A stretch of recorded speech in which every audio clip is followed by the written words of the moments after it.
but they also were able to make use of it in the late game by just sort of using it as a distraction. Yep. So we'll have to see how picks and bans is going to differ this time around. Zillion has been banned. Or be the same. Or be exactly the same. Zillion, I believe, is 100% ban rate this and evening. Nara is pretty high pick ban as well. 100% pick or ban rate. He was picked in one of the games, and he was pretty instrumental in the win for that game. So it can be a big top lane bully. And Orianna, yep. Maybe a little Rise ban coming out here. Surprised the Orianna comes out so quickly, but maybe just fearing letting Baby Zeus get on that champion as well. So Nami gets banned away. Wow, okay. That is an interesting choice. Yeah. With so many high tier supports also being left up, I'm wondering what they're getting at for that. Yeah, this could be sort of not really a target ban, but could be forcing Keith McBrief onto a support that he might not necessarily be as comfortable with. But, I mean, really the top 3 supports, Nami, Janna, Thresh, we see those in 90+% of games. So if XDG want to prioritize one of those champions, they're basically forcing Keith onto the third one or playing something a little bit suboptimal. So if they have a plan in mind, that could be a good choice for them to go for. We'll see what their third ban is. Janna, wow. So they force either the Thresh first pick or they give up their ability to pick a top tier support. What does LoLPro do from here? This is really interesting. This is sort of XCG throwing them a curveball and forcing their hand, saying, hey, first pick that Thresh or we're going to force Keith onto something that he might necessarily be comfortable with. So they are going to pick up the Rise, but I can imagine this is going to be a Thresh plus something else going on in this game. Or, I mean, Nami and Janna are the 2 quintessential disengaged supports, so XCG could be going with a dive-heavy composition in hopes that they're going to be able to overrun a team that won't have as strong a disengage from the support position. But oh wow, they don't leave it even alone. Pick up the Thresh. Corki lock in for Lapman, and Smithy goes on to Kha'Zix once again. This leaves a lot on the table. We could see another Lee Sin pickup for Think Card. The Thresh could be locked in for Keith McBrief. Otherwise, maybe they'll leave that alone as well. Surprised that the support has not been prioritized when in the ban phase it was so heavily. Yeah. Jace is still up as well. And probably going to see Think Card on the Lee Sin again. And Lee Sin Thresh seems to make sense. I'm not sure why they did it that way. I don't know why Think Card wouldn't just pick his own champion. But hey, maybe Usui doesn't own Thresh. I don't know. Just doing placeholders. Yeah. I don't know. Trolling. Yeah, this is a pretty solid team comp coming in from LoLPro again. So far, so good. This does force a Morgana pick. Yeah, I was going to say that's really the only thing that's particularly useful against Thresh. I mean, yeah, Braum could be good, but it's probably better to negate the hook's effectiveness entirely. Yeah. Or Daydreaming could break out the Blitzcrank. Who knows? Well, answer the hooks with hooks. Yeah. Jace being left open too for Baby Zeus presents a couple of holes here. I am a little bit interested to see what they finish up this comp on XDG with, because it's a fair amount of distance poke, and Kha'Zix tends to fit well into that in sort of a weird way. But I think they could have gone with a slightly better jungler in that particular situation. Yeah. It seems like the XCG Xminty has the Kha'Zix has sort of a comfort pick. That's true. It has been sort of something that he's gone back to in the past. Now, Baby Zeus Jace sort of makes his way back into the meta. It's sort of like a rotation. He makes his way back into the meta and then goes away for a while and then makes his way back into the meta. And Baby Zeus is... Oh, a Sivir lock-in. Oh, wow. I didn't see that coming. Yeah, me neither. But Baby Zeus, the very first player to hit Challenger when Challenger Ladder was unlocked. I give this little history lesson. Every time? Every time. Just for the people that don't know. And when he got Challenger, I believe, or at least shortly after, he was playing a lot of Jace. Now, that was back when Jace was pretty overpowered. Well, it makes sense. Not overpowered, but people when Jace first was released, everybody was like, oh, he's a trash champion. And then people realized how to play him and realized that that gate was on like a 7-second cooldown or something ridiculous when he was first released. So. And we're out of lobby. So I'm thinking the Sivir might have been a placeholder. We'll have to see. Their champion select was a little bit awkward, but Okay. Apparently, Keith McBrief had some problems with the client, so they'll redo. So the rules in this case, of course, are pretty straightforward. It's same champion selected unless one champion was selected due to a bug.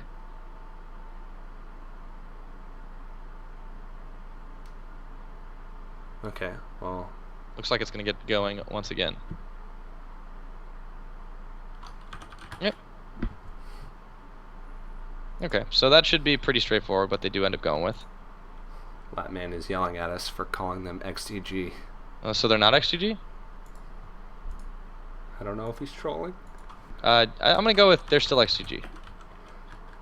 All right. Until we get confirmation further otherwise. Yeah. But maybe he just wishes to go by a different name. Maybe.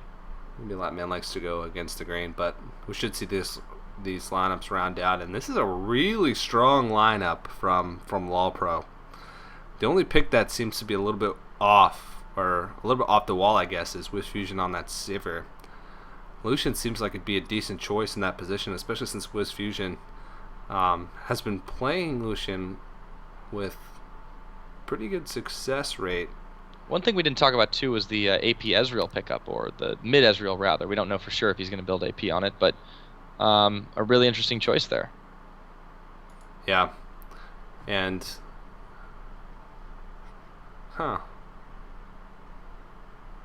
this team comp from XTG is just weird. Very strange. Yeah, I'm trying to think. There's a lot of poke and kite, but that's about it. But their initiation is like gone.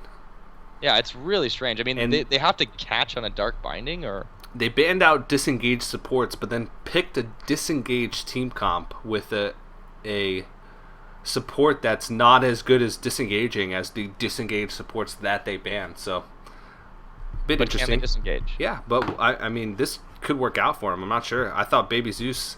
I remember watching him play Jace quite a bit, and that Jace is going to go over to Hate. So we'll have to see how much success he can have with that up in top lane as opposed to in the mid lane. So I'm really curious how this is going to work out for him.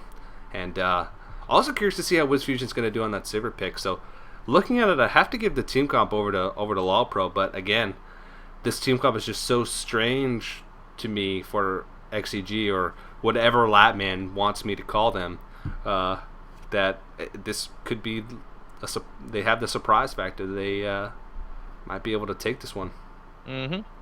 Yeah, I mean that you never know when they're going to pull out something that they practice in secret and just completely surprise the enemy team with it. But it seems very unlikely, given the one-dimensionality of their team fights. I mean, this team cannot really straight up fight unless maybe they have like an incredibly tanky Kha'Zix and they start snowballing off of either the Jace or the Corki. I mean, there's so few situations that really applies. Whereas there's so many weapons on the side of LoLPro. I can only help but thinking these fights will go one way, but maybe we'll be proven wrong.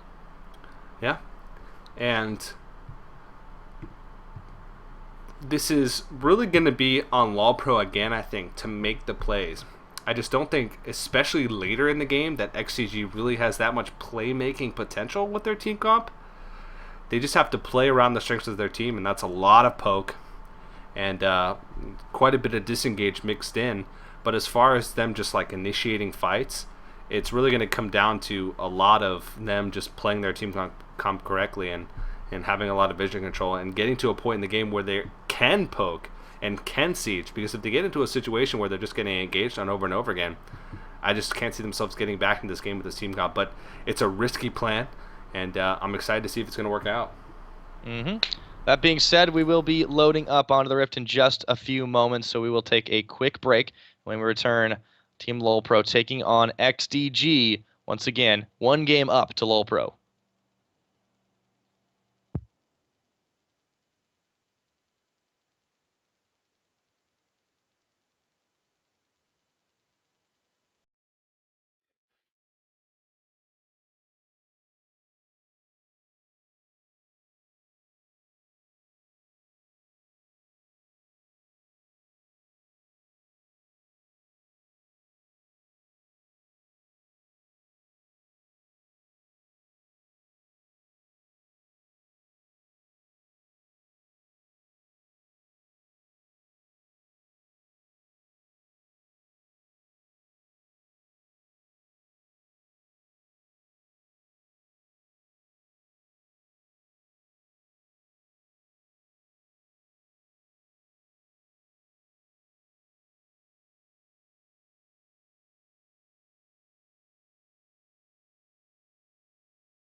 All right, welcome back everybody to the Black Monster Cup NA 2014 playoffs. We are getting ready to get into game number 2. It looks like teams are already ready as they're marching out towards the stop side, but this is, of course, Team LoLPro taking on XDG. Is a 1-game lead to LoLPro. If they can win this one, they will close it out and move on towards the semifinals. But right now, there is a 5-man camp in this top brush. Could be a late invade here, but they're getting a little trigger happy, a little itchy as they move on towards the lane. Yeah, and this could be a really smart invade if they execute it properly.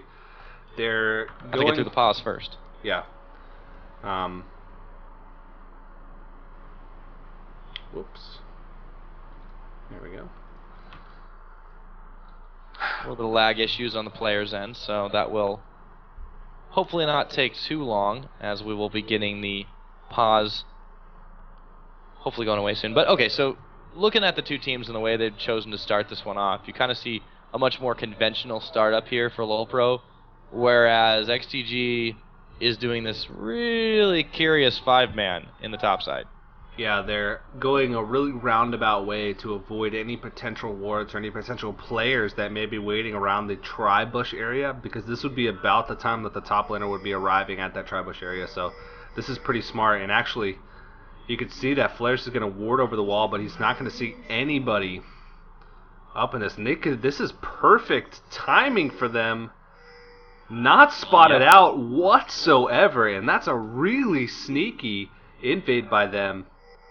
Not even catching even the tail end, and WizFusion's going to spot him. There's the back ping. Starts spell shield, so that's going to be a little bit of a rough start from him, but quick reaction. Yeah. So they managed to get a couple wards and force a really wonky start from Wiz, but nothing really taken off the back of that.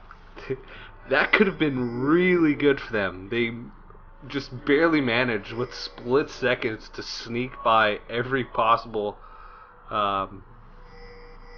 view that XDG could have had of them. And I wonder what LoLPro was thinking, like what Wiz was thinking, like seeing the 5 members chasing. Like, how did they get there, right? There. Exactly. Well, all that said and done, it's going to be a pretty normal start. That's always so scary. I mean, I wish we could have looked at it from WizFusion's point of view, because they ward over the wall at Tribush seemingly instantly, and then they have people roaming around the river, so they couldn't have gone through the red side, and then all of a sudden they show up behind WizFusion. That's got to be a scary moment for him. I'm not surprised that he instantly started that spell shield in preparation for... I mean, it's helping him out right now, able to absorb up the Dark Binding. I mean, in a way, Sivir's a pretty decent pick against a Morgana, although one was definitely around the same time as the other. Oh, can't dodge him twice, I suppose. Takes quite a lot of poke out of that. Yeah. I mean, Sivir's pretty susceptible to being bullied out early on, especially since one of the strengths of Sivir is that you can get to lane early and start pushing a lane really, really quickly, and starting that spell shield level 1 just completely gets rid of the possibility of you being able to take advantage of one of the greatest strengths that Sivir has to offer in the early game. Meanwhile, in the mid, there's a little bit of poke wars going on between, I can't believe I'm saying this, Ezreal and Zed. That is not a matchup that we see incredibly frequently. And so far, Yusui is getting a slightly better shot of it, but only because he hasn't had as many skill shots to deal with flying his direction. Yeah, Zed could have a hard time sticking on to Ezreal later on. If Ezreal manages to keep that arcane shift until after the death mark comes on him, he should be able to dodge a lot of the follow-up damage after the death mark, which could allow him to dodge out of a lot of the damage that proc can do. So who knows, Ezreal could be the next generation of mid laner. Zed counter. Yeah. Oh boy. Well, he'll need that exhaust the longer the game goes on, that's for sure. Yeah. So everything else even right now. Hate is actually pushing Flares back just a little bit, but the junglers haven't really made too much of impact just because of all the craziness that happened to level 1. Double buff starts for both of them. Pretty normal the way they've pathed it out, but here comes Think Card through the lane. And will they be able to catch Daydream and Latman with their pants down? Here we go, the Lantern gank coming in. They get the Flash Flay on back, and WizFusion is staying in the back line. They do the catch on Daydream, and he could be first blood, and he's not going to be just yet. Think Card going low, but they finally answer back, and WizFusion looking to try and make it 2 for 2. Excellent plays on Thresh by Keith McBrief. I don't know why he didn't take that last game. Yeah, that was just a beautiful setup there by Keith. The Lantern looked a little bit hesitant. Thinkard looked like he was headed back towards the jungle when he saw the Lantern and went to take it. But, I mean, what a setup by Keith. Flashing in for the flay and then landing the hook long range. He had to thread it through Corky and make sure that he hit the right target. So, just a great setup. And getting through that rough early game that they had for that Sivir by giving WizFusion that first blood is going to really help them in that lane. Mm-hmm. And big props, though, to XDG for really being able to nearly save that one. I mean, they almost took down Thinkard. It was a really well-placed exhaust onto Think just to keep him from doing as much damage as he could early on. I'm still questioning the choice of bans here from XDG with how they decided to make their team comp. I mean, what a difference it would make for them if they had a better disengaged support in that type of situation. And obviously, they're not putting out Keith McBrief on a support that he's uncomfortable with because, I mean, judging by that play alone, it just seems like he's pretty competent with the Thresh. Mm-hmm. Uh-oh. Baby Zeus might be in a little bit of trouble himself, but he will be able to get away and deliver a little bit of poke as well. Hate taking a lot of damage up in the top side, able to knock back flares, but he has to burn his flash just to get out of Rise range and run as fast as he can. There comes the other flash around the side. Flares, does he have enough damage? Meanwhile, in the mid, it's a trade. Mid for a mid laner. Well, Yusui still staying alive. Actually, it's Thinkard that went down. And this chase is still happening, and finally, Hate will fall. Flare's going to be able to pick that one up. So a 2-4-1 in scattered engagements here over for LoLPro. Yeah. And Flair's going to realize this. He can't get that. Yeah. That's Smithy. Mopping him up.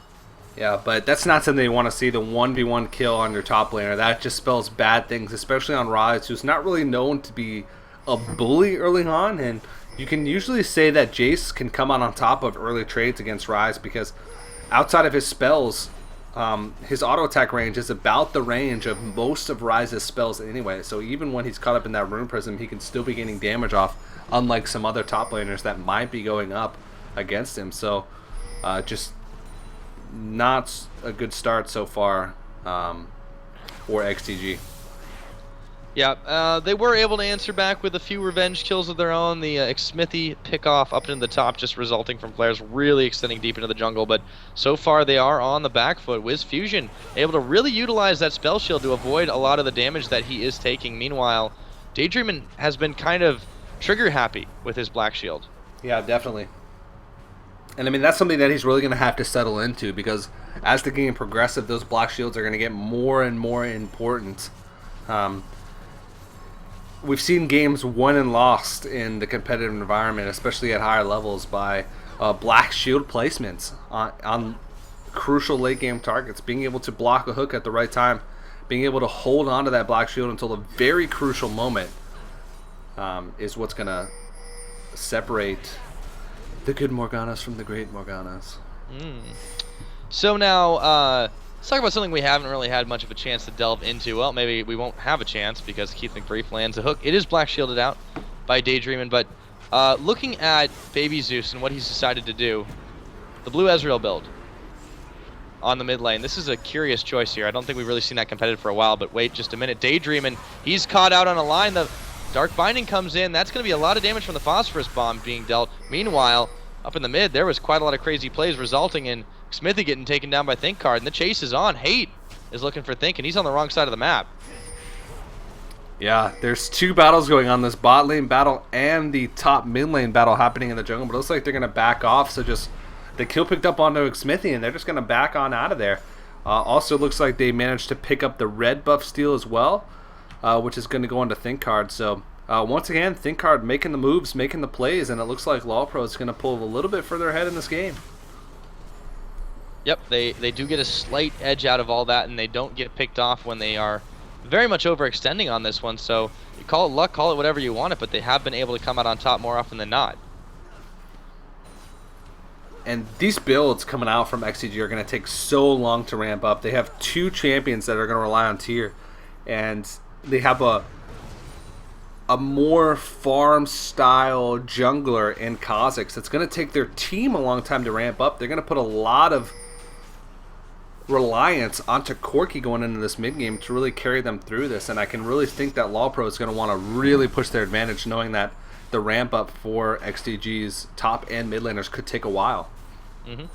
Smithy's been favoring moving towards the bot side, but every time he does try to come in for a gank, he runs headlong into a ward, able to clear that pink one out as well. So Wiz and Keith McBrief staying safe in tower range as the dragon is being pinged out right now. ThinkHard looking to try and take this crucial buff for his team. 10 minutes into the game, and it hasn't even been looked at till now. Yeah. You know, some of the top lane, Flares is really starting to bully out Hade. He's forcing him to back, and he's going to have to either walk all the way back to this top lane and lose a lot of CS, or use his teleport and concede a lot of that dragon pressure, which would give a huge advantage over to LoLPro, a bigger advantage than they already have in this game. So really impressive job by Flares. That 1v1 kill is something that we don't often see from Rise this early on in a top lane without much jungle intervention. Oh, Daydream and Latman trying to make something happen. Wiz is going to pop his spell shield, doesn't even need it, as the Dark Binding lands on the minion directly in front of him. But so far, so safe for the bot lane of LoLPro. ThinkHard really wants this dragon, but nobody's able to follow up here. And Xmithy waiting in the wings. This could be a 3-for-3 or a 3-on-3 if it does get started. Wiz getting dangerously close to that bug. Yeah, ThinkHard's just going to face check this, and he goes right into it. Uh-oh, this could be trouble right now. Keith's going to drag Think into the mix, but Keith is almost going down himself, has to burn his flash and the box just to try and stay safe here. Daydreaming is low, Latman is low as well, but Xmithy completely fine, and this 3-on-3 could get extremely dangerous. Keith wants to take the fight. He catches him on the hook. Max range going in. Xmithy, he's going down, and Keith lives. Just one more. It was Fusion tanking up the Dark Binding with the spell shield for even extra damage. And now that Hate's come in with a teleport, yikes, he can't finish it up. He will zone them away. And Yusui wandered all the way down as well. That could have been a much larger team fight. Just a great series of plays here by LoLPro. That bot lane on the back of Keith McBrief, just making plays over and over again. And impressive play by ThinkHard as well. I mean, in the past couple of games, he's really showed that he knows how to make the best of what looked to be bad situations on Lee Sin. He always seems to find a way to get himself out of these sticky situations, just jumping all over these fights. And even getting the teleport out of Hate, Flares gets some time, alone time up in that top lane. And Hate actually even blew his flash to try and pick up the kill onto Keith McBrief with that fadeaway shock blast. Not able to get it, so that's just a wasted summoner on his part. This is just gonna push LoLPro even more into the lead. Doesn't quite have the damage to pull that one off, at least not just yet.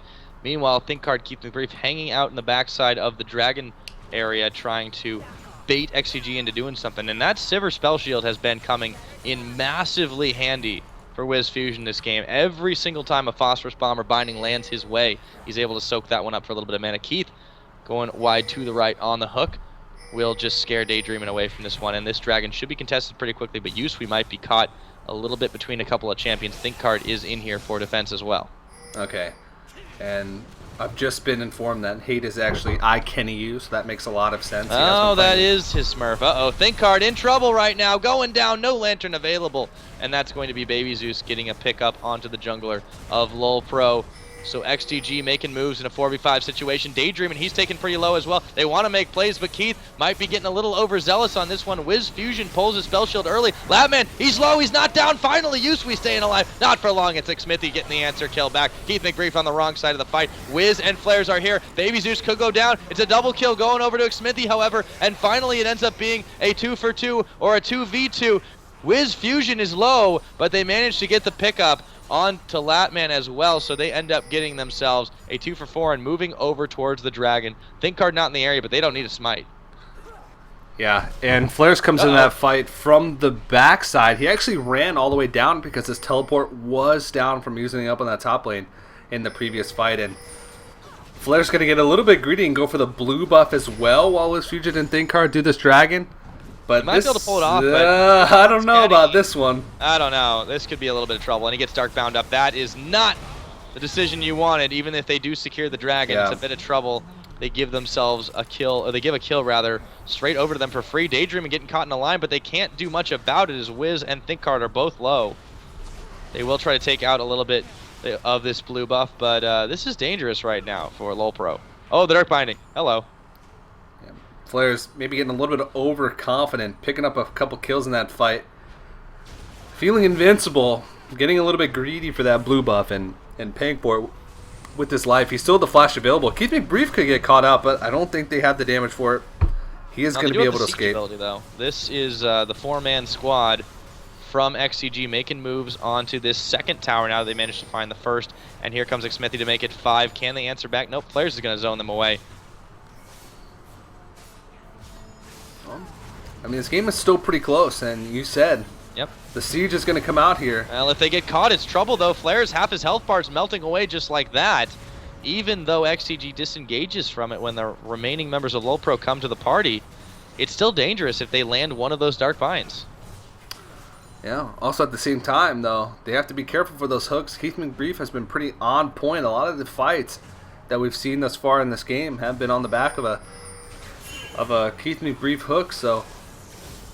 But this is a rough position. They have to find a way to get around and start a fight, because if they're just going to sit here and let XAG keep pushing on them and keep sieging, this is what their team comp was made for. The longer they can stall out, the more these ramp-type champions like Jace and like Ezreal are going to be able to sit there, farm up, and get those tier stacks going and get to those later game items, and it's going to be pretty dangerous.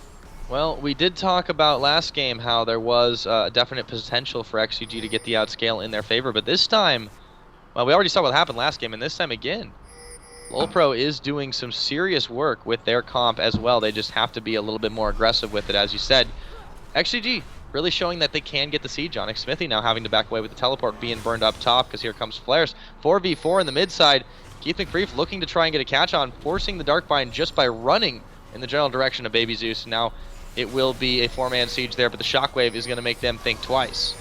Here comes Xmithy. Uh-oh. He gets jumped. Oh! He has to burn his ultimate as well as his own jump. This is a little bit of trouble, and here comes the ultimate coming out of Wiz Fusion. Do they have enough damage? They might. Flares is going to be able to assassinate Xmithy, and they're pushing on forward. Not enough minions, though. We'll have to back away. Yeah. And that's just a great collapse there onto Xmithy, and they're able to pick up the kill. A lot of summoners blown, but still, though, that's pretty much the only source of initiation they have besides the Binding God. Whoa, Flare is taking quite a bit of damage. Easy there. 4 and 2 rise. Not quite tanky enough just yet. They will send Yusui up to the top side to try and finally push this one tower in. Should be able to get it before Xmithy arrives to the party. Warding for both teams has been pretty solid to this point, but it has been very scattered around the map, almost like the teams are really just kind of trying to place them down whenever they get a chance. Yeah, Yusui missing out on a little bit of local gold from that turret by trying to get the style points from right away. Maybe he thought he was in a little bit of danger, but still they're managing to pick up that turret. LoLPro solidifying a little more of a lead in about the same position that they were last game. They're about 4k gold ahead. This time they have a little bit stronger of a late game team comp with the Rise and with the Zed. So last game they managed to capitalize with some bold moves in the mid to late game with those inhibitors. This game they can stall it out a little bit longer, play it a little bit safer, but still find themselves in a decent position. And wow, Flares is just... Zeus. Oh, he gets caught! Down he goes! Oh, maybe not yet! Wow, one more shot will do it, but Flares might be in trouble, and they are going to try to zone away. Keith McBrief, however, despite the efforts, cannot save the life of his top laner, and now he's going to go down. It's a 1 for 2, all said and done. The style points were given, but not sure if it was worth. They didn't actually get the tower and all of that. Yeah, they get the exhaust out of Baby Zeus, but I mean the rest of their team nowhere to be found. So that's a little overzealous by them to try and go for those kills and with absolutely no backup. But they are going to get another turret down from the bot lane, and Yusui is doing a great job of finding some stray farm. So they're doing a good job of playing the map. They're sort of not allowing XDG to go with that siege that they desperately want to try and do, because that's pretty much the only thing that their team is built for. But at the same time, they're not letting any gold on the map go wasted, and always picking up the stray farm on the top of the bottom with Flares and Yusui. So one team makes the play, the other one answers right on back. Kenny is going to be able to take down the top tower while Flares was away, so they will not quite even the gold lead up, but they do at least keep the turrets 2 for 2 for now, and continuing to get this bottom push out is Yusui here. Still a little bit afraid to engage Latman head-on-head under that tower range, but Latman has to be careful that he doesn't get assassinated. Blade of the Rune King Zed is still a pretty fearsome foe. Dragon is up in about 30 seconds. This is going to be a pretty big point of contention. Could be pretty dangerous for LoLPro if they find themselves in a bad position, because XDG can poke them out a lot, but I can imagine that they're going to want to start this Dragon up really quickly. Teleport almost up for Flares, not up anytime soon for Hate, so he's going to back off and start heading up to that mid lane to be available for that Dragon fight. 10 seconds. Yep. So they're just kind of hanging out here waiting for this one to spawn, and it will get started now for LoLPro. ThinkCard has his Smite available, and actually for the moment Xmithy doesn't. I really don't think there's any way they can contest this one. It should go down without much of a fight, but they are pinging on it as they do know it's going down. Meanwhile, Xmithy actually gets a steal off on the blue buff, taking that one away from Flares, and he spams a little bit at the very end of it. So they do get something back. He accidentally flashed. Yusui used... Oh, Hate. Oh, boy. And there will be one more Dark Binding, but Hate's in a little bit of trouble right now, trying to 1v3. Not exactly going to end well, and it's Wiz Fusion getting himself a spree kill. Yeah, Yusui used his ultimate onto Latman, and then as soon as Latman flashed, Yusui went back to the clone from his ultimate, so he was out of range, but then flashed back forward. So I think he used his flash. He either flashed accidentally or went back to his ultimate shadow accidentally, because I doubt both of those were intentional. That was a little bit awkward. But speaking of Yusui, he is trying to make moves on this bot side. He's been able to poke away at the tower, at least let the minions do that for him just a little bit. Coming back on in now, as there's really no one here to defend it just yet. Daydreamin' kind of thought twice about moving that way, and that will be a little bit more damage onto the tower as he forces Daydreamin' to move once again in that general direction. So Hate arriving on the scene as well. They are just staying a little bit ahead of their opponents, and you know, you've got a 5,000 gold lead in your pocket. Why not? Yep. And again, they're not really going to fall off that much, especially with Flares. He's really starting to get ahead in this game. 5-3-1. Not the highest CS, but there's been a lot of action in this game, and he is about 30 CS from his lane opponent. Rod of Ages has been stacking. Tyr's been stacking. Frozen Heart completed as well against a big AD-heavy team, so he's in a pretty good spot. Mm-hmm. It really makes you wonder the decision of Baby Zeus to go for that blue Ezreal, but he's not really been super effective on it, and he might be going down, going low, flashing away from Flares, who just wants to take the 1v2. This Ryze does not even care. And they will have a little bit of backup on either side. Right now, here they go, trying to isolate Daydreamin'. He's going to flash away, but there goes the Zed. Yusui going all sorts of crazy as he goes right back to his ultimate shadow, and Xmithy coming a little late to the party. It's a 5v4, and they are going to make way towards the bot side to try and push this tower in once and for all. Yeah, and Flares does have his teleport available, so he's going to be able to back on out of this one. You can tell he has no fear right now. He's just running right up with that Frozen Heart and the Ninja Tabby. He can take so much damage.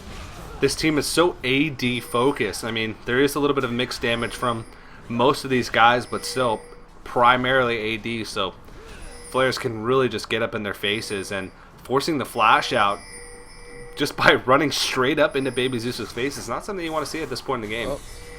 And how about Wiz Fusion pushing the perfect game right now? Xmithy forced to flash away and use his ultimate, burning every spell he has to try and stay alive, narrowly dodging out the hook from Keith McBrief. But I feel like his time might be numbered here. Xmithy continuing to run through the jungle. ThinkCard can't quite follow him up, but they really scared him off of that one. Yeah, a lot blown for him, though. I mean, they get his flash out, but they also blow 2 flashes for themselves. Oh, no, Keith. And when he had a perfect shot, could not connect that one. But they will put a little bit more damage on Get a little ahead of himself there. Yep. They should be able to take this tower down as well. I don't really think Latman and Daydreamin' have the defense available. They do trade a turret down on the bot side, but it is only an outer one here. They're getting poked out pretty low. This tower is about to fall, and down it's going to go. One more shot. Daydreamin', he goes down before he even finishes up his soul shackles at the last second. And again, big push forward. When one team does one thing, the other does it better. That's LoLPro taking a bit more of an edge, and now they push towards this top side, slowly shoving XDG in. And this is one of the weak. Whoa! He's going all the going way. in. Ah, man, then that's going to be enough damage. The Deathmark should be able to finish him off. Style points going over to Usui. Yeah, holding on to the Yumu's active as well. So that's just they're just swarming XDG right now. And I was going to say that's just one of the weaknesses of that Siege poke type composition. They just don't have the engagement tools or the ability when they're behind to push this LoLPro team off. And you can tell LoLPro was just all over the map, just swarming around them. And now all the second tier turrets are down. They're confined to that inhibitor shell. And 8K gold lead at this point. LoLPro is starting to get further and further ahead. And the champions that they want to be ahead are very far ahead at this point. Once Flares finishes that Seraph's Embrace, it's going to be really hard for them to even take him down. So not looking too good for XDG at this point in the game, and LoLPro is probably going to look to close this one out soon. Well, they are certainly pinging for that particular eventuality right now. 8,000 gold in the lead. Dragon is a minute away, and they're controlling this side of the map, but they do have a significant item and vision advantage pretty much all over the place here, and they're looking for the chase now. Baby Zeus is able to clean up the blue buff. Nonetheless, it was a dangerous move to even shove outside their base, and now they have people out of position left and right. All 5 members of LoLPro making moves on this bot side, and everybody from XDG is just backing into their base. Yep. Now the one weakness that LoLPro has is that their siege is really not that great. They are going to rely on trying to hard engage on this turret, but the wave clear from XDG is really good. And it's going to be hard for Wiz Fusion on Sivir, who's one of the shorter range AD carries, to get up to that turret and be able to safely beat away at it. So what LoLPro is going to have to do is try and either go all in on a dive underneath the turret, or try and pick a fight outside of the turret range, maybe around the Baron, try and catch them in their own jungle to be able to have a power play, a 5v3 or 5v4 going into one of these turrets, just to be able to do it effectively. The pause coming in now. We can take a quick break and examine really what's been going on the side of XCG in particular. As you mentioned, a very AD-centric team. You look at that lineup all around the side, and there's a lot of blue items all over that place. Yeah, it's a very blue team. Very, very blue team. And actually, Hate has been really slow to stack his tier this game. It's 26 minutes in, and he's only got 700 on it. So he hasn't quite gotten to that point where he can finish up his Manamune. Or his Muramana, rather. Yeah. I mean, he's close to it, but you're right. 26 minutes, especially since the tier, I believe, was his first item pickup. So, been a little slow. I mean, it's harder on Jace than it is on, say, like Ezreal or Ryze, because you don't spam quite as much. And he did get pushed out of lane quite often early on by flares. And since the ultimate doesn't activate it anymore like it used to, not quite as easy as it once was on that Jace. But, I mean, they're starting to stack up. The Iceborne Gauntlets and the Muramana finished for Baby Zeus in that mid lane, and almost the same finished for Hate or IKNU up in that top lane. So they're starting to hurt. They're starting to do damage. You saw as LoLPro ran up to that bottom inhibitor turret, they did take quite a bit of damage from the poke that was coming out. So there is potential for XCG to turtle in the space, push them off, maybe find a couple of pick kills, and find their way back in this game, but it's going to be very, very difficult. So going forward then in this game, LoLPro should be able to push in just off the back and the strength of their dives, but do they need to get a little extra insurance policy? Are they going to start looking towards this Baron? It has been kind of an untouched buff this game, just because, well, it is still a little bit early for something like that to happen. They have a sufficient enough lead and damage to probably burst it down without XGG noticing. Yeah, and they're going to want to use it as a baiting tool, because like I said, breaking this inhibitor shell is going to be really tough, especially with the amount of wave clear and poke damage that XGG's lineup can do under the turret, and the poor sieging composition that LoLPro has. They're going to want to try and force a fight outside of the base, outside of XGG's base, so they can maybe pick up a couple kills to make that siege a little bit easier.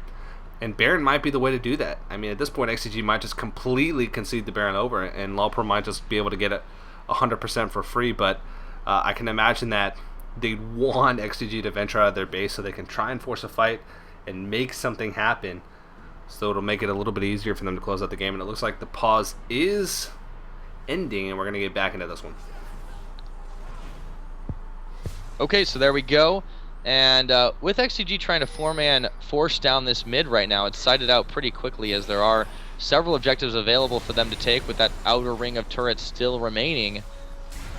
They're not even going to try to fully defend this one. Yusui going for the split push, and he is able to burst down this tower quite quickly. But meanwhile, there wasn't much left of that last one. Flair's still up here and trying to pick off a target if he possibly can. No one is reacting to this Zed split push right now.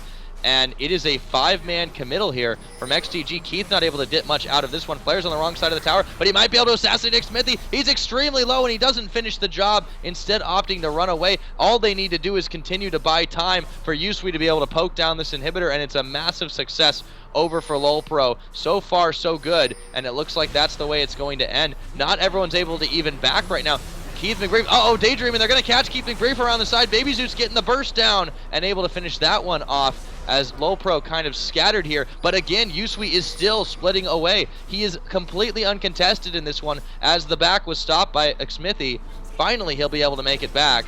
And that's one Nexus turret, second one being started. This fight's continuing in the mid. Daydreaming's in a little bit of trouble. He's low. Flair's getting answered back on. Hey, he could go down. They do. It's going to be a double kill going over to Wiz Fusion. Once again, pushing that perfect game. And he is able to answer on back, but Lapman will get a kill pick up himself off the back of a flash. And again, this fight is going down under tower range. Smithy's going down. Yusui's out of tower range. How is he doing this? The Zed outplays are fantastic. And meanwhile, they get an ace picked up back in the mid. Wiz Fusion and ThinkCard double timing, and I don't know if they can end the game, but it's a surrender at 28 minutes, and that's a 2-0 going in favor of LoLPro. Impressive play by LoLPro. A little bit hectic there at the end, but Yusui is able to get in there, and I can't count how many times I've seen games end like that.